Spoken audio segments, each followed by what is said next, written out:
అయినప్పటికీ కూడా ఏదో గిల్లిగజ్జం పెట్టుకుని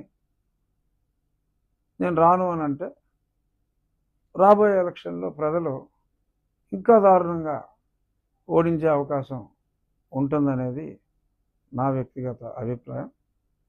సో మరి శాసనసభ సమావేశాలు మరి ఫస్ట్ వీక్ తర్వాత ఉంటాయంటున్నారు.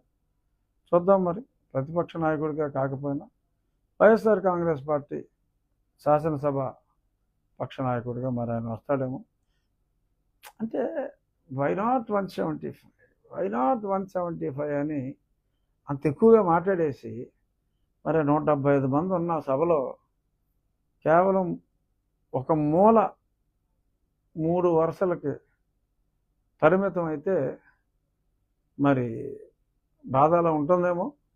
కానీ మరి ప్రజా జీవితంలో మరి ఆ అపజయాన్ని, ఆ పరాభవాన్ని, ఆ పరాజయాన్ని